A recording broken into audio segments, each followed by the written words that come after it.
राज्यपालांच्या अभिभाषणावरती चर्चा सुरू आहे।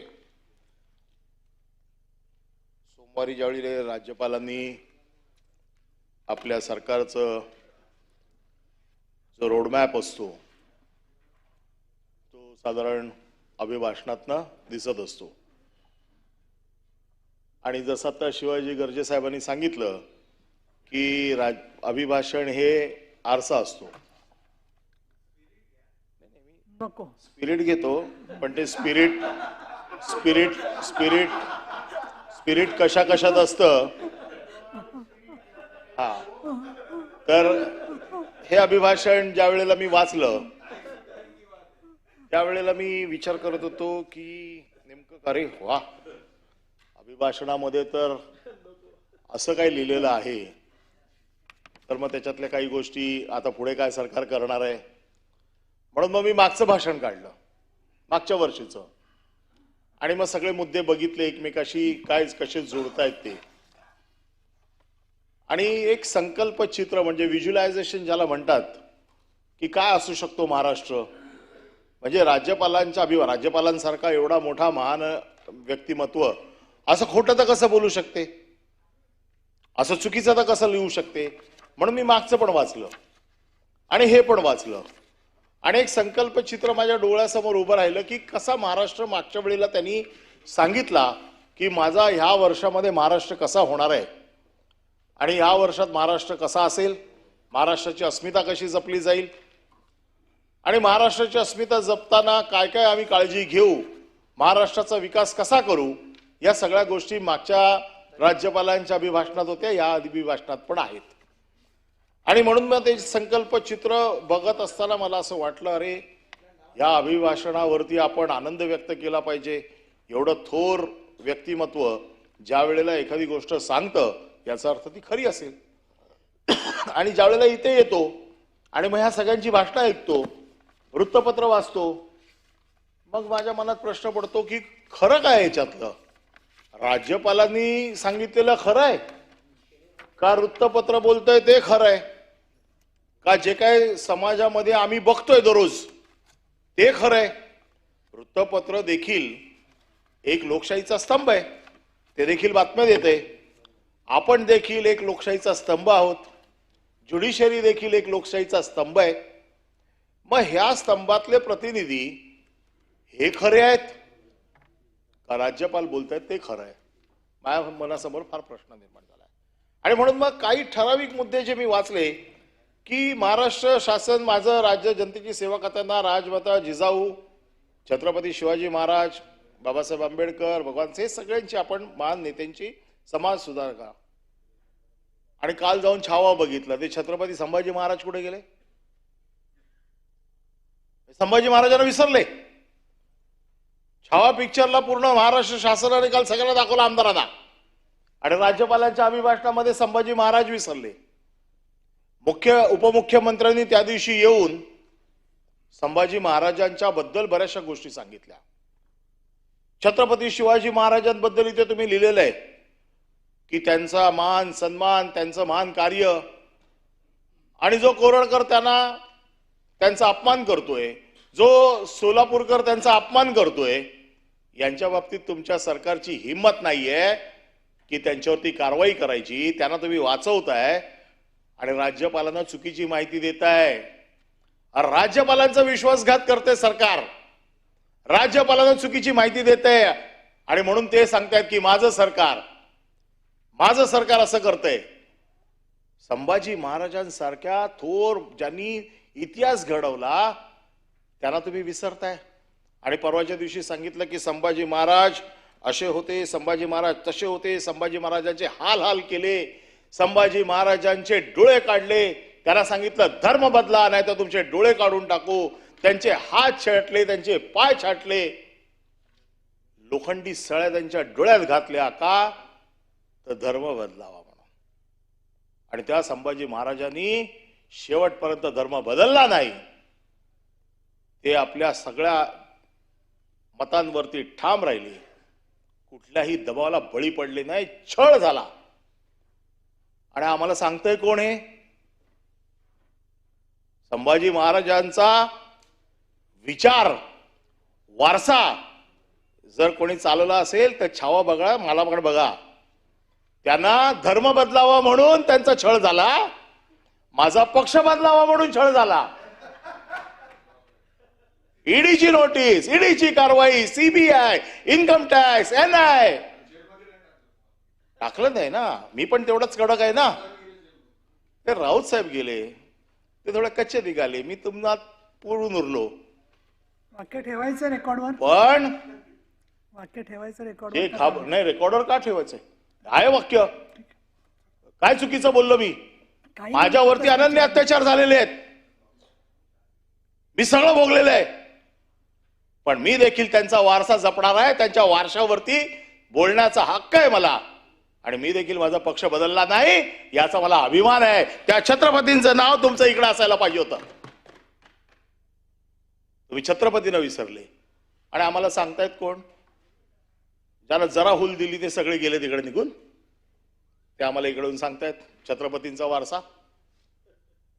एक लक्षात ठेवा, राज्यपालांना चुकीची माहिती देऊ नका. आणि म्हणून ही सगळी जी काय मोठी नावं तुम्ही घेतली आहेत, यांचे अपमान होणार नाही याची काळजी घ्या. यांचा मान सन्मान राखा. कोणी उठतो, आता मी माझी भाषा वापरत नाही, कोणी उठतो महाराजांबद्दल बोलतो, कोणी उठतो संभाजी महाराजांबद्दल बोलतो. आणि आपण सगळे इतके गांडू झालो आहोत का? हा शब्द जर असत्य असेल तर काढून टाका. पण इतके नेबळट झालो आहोत का की राजकारणासाठी आपण त्यांना वाचवतोय? काल अबू आझमी बोलल्यावरती सगळ्यात पहिली जर मागणी कोणी असेल तर आम्ही केली सगळ्यात पहिली मागणी की अबू आझमीला आतमध्ये टाका.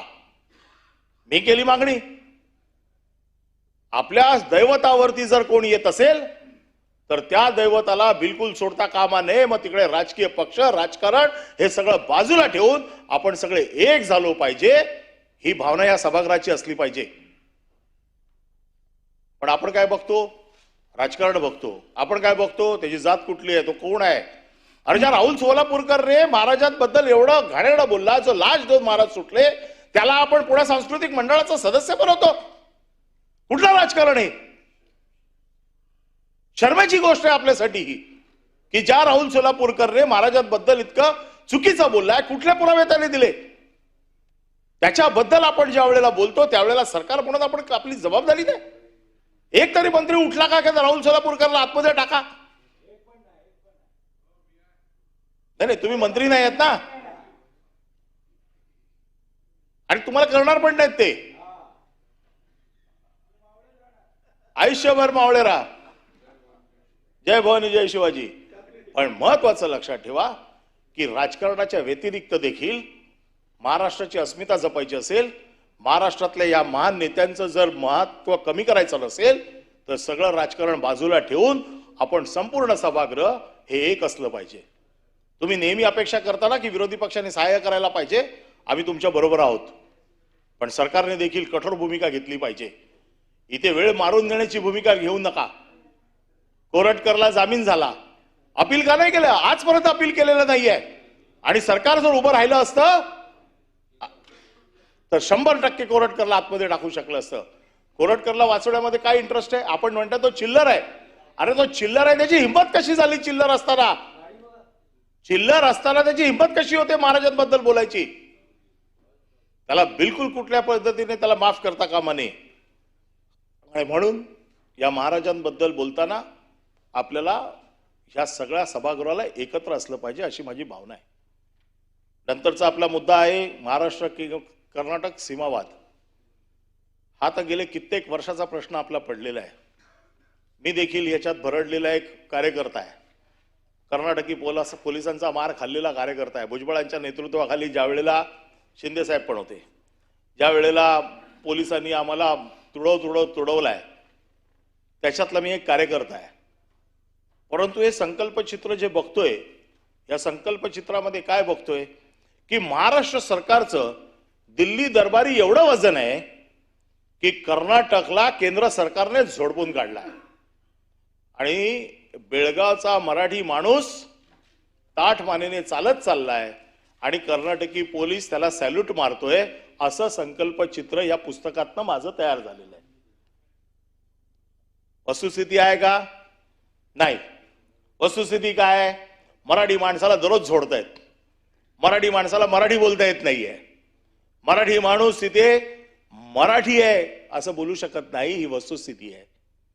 आणि आपण काय इथे लिहितोय की सगळ्या बाबतीमध्ये आपण त्यांना मदत करतोय, त्याची मान पडणार नाही, त्याची मान ताठ राहील, अशा प्रकारची भूमिका महाराष्ट्र सरकारने घेतली आहे. का त्या राज्यपालांना खोटं ठरवत आहे, का चुकीची माहिती त्यांना देत आहे? आणि म्हणून माझं असं मत आहे की राज्यपालांना ह्या सगळ्या माहिती देताना हे सगळे जे काही वस्तुस्थिती आहे, आणि म्हणून माझ्या मनात खरंच द्विधा मनस्थिती होती, हे वाचू का वस्तुस्थिती बघू, हे वाचू का वस्तुस्थिती बघू. तिसरा मुद्दा ज्या वेळेला आला की एवढं मोठं औद्योगिक धोरण महाराष्ट्राचं आहे आणि 2025 मध्ये स्वित्झर्लंडला दावोस येथे झालेल्या जागतिक आर्थिक परिषदेमध्ये 63 राष्ट्रीय आंतरराष्ट्रीय कंपन्यांशी सुमारे 15,72,000 इतक्या गुंतवणुकीचे सामंजस्य करार झाले. आता अभिजितने सगळं वाचलं, मी काय त्याच्यात जात नाही, पण हे वाचल्याच्या नंतर माझं मत असं झालं, एवढे पैसे आलेत महाराष्ट्रात, एवढी गुंतवणूक महाराष्ट्रात आली आहे, एवढ्या नोकऱ्या महाराष्ट्रात आल्या आहेत, एवढे धंदे महाराष्ट्रात आले आहेत, आता महाराष्ट्रात बेकार कोण राहणार आहे? कोणच राहणार नाही. सगळ्यांना नोकऱ्या, सगळ्यांना काम, सगळीकडे पैसेच पैसे, सगळ्या फॅक्टऱ्या, आणि आपण जमीन मागितली किती? 10,000 एकर. अरे एवढे पैसे येत आहेत, फक्त 10,000 एकर मागताय? अरे कमीत कमी 1,00,000 एकर तर मागा, कारण एवढ्या पैशाची गुंतवणूक, एवढ्या फॅक्टऱ्या, एवढं सगळं येणार आहे, आणि जमीन मागताय किती? 10,000 एकर. अरे का फसवताय त्या राज्यपालांना? कमीत कमी ते तर गणित जुळवा की एवढे पैसे आले तर किती उद्योग येणार आहेत, एवढ्या उद्योगासाठी किती जमीन लागणार आहे, हे तर गणित मांडा. काय ठोकळे बंद सरळ सरळ तुम्ही देताय. मी संकल्प चित्र बघतोय, संकल्प चित्रामध्ये एवढी गुंतवणूक, 15,72,000 कोटीची गुंतवणूक परदेशातनं येणार आहे, आंतरराष्ट्रीय देशात येणार आहे. कोणीतरी मगाशी सांगत होतं की देशातले उद्योग इकडचेच तिकडे. अरे ज्याचं साधं गोष्ट आहे, ज्याचं रजिस्टर्ड ऑफिस मुंबईत आहे किंवा महाराष्ट्रात आहे, त्याचे जगभरात कुठेही धंदे असू देत, त्याला महाराष्ट्रातलाच पकडला जातो. रिलायन्स आज एवढी मोठी कंपनी आहे, कॉर्पोरेट टॅक्स आणि त्याचे सगळे जे टॅक्सेस आहेत हे महाराष्ट्र सरकारला मिळत आहेत. जेवढ्या मोठ्या कंपन्या आहेत, का महाराष्ट्र आज औद्योगिक क्षेत्रात उभा आहे?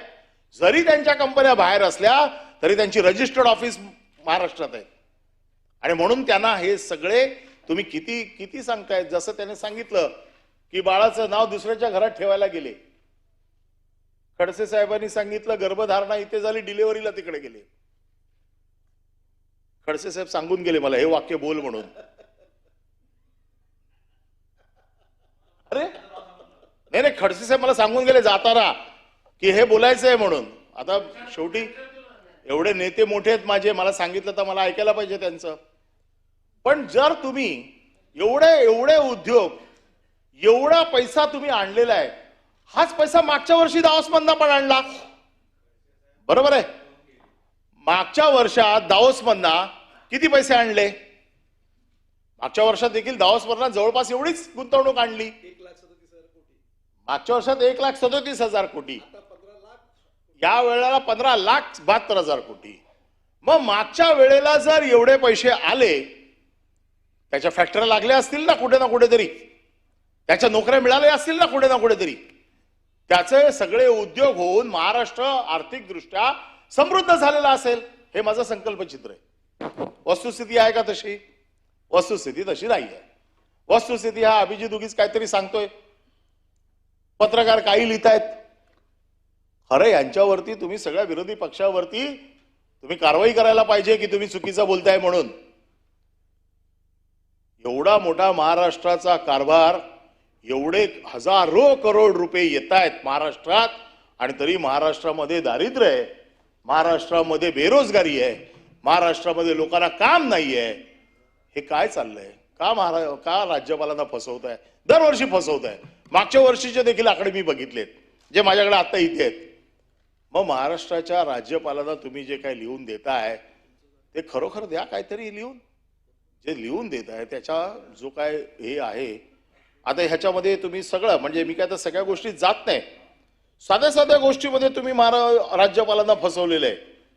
आता एवढ्या सगळ्या कोटीची गुंतवणूक मागच्या वर्षी आलेली आहे, ह्या वर्षी तुम्ही परत सांगताय आम्ही गुंतवणूक आणणार आहे. मग मागच्या वर्षीची गुंतवणूक गेली कुठे? आणि मागच्या वर्षी तुम्ही म्हटलेलं आहे की एवढ्या हजार लोकांना नोकऱ्या लागतायत, मग या वर्षी बेकारी का राहिली आहे?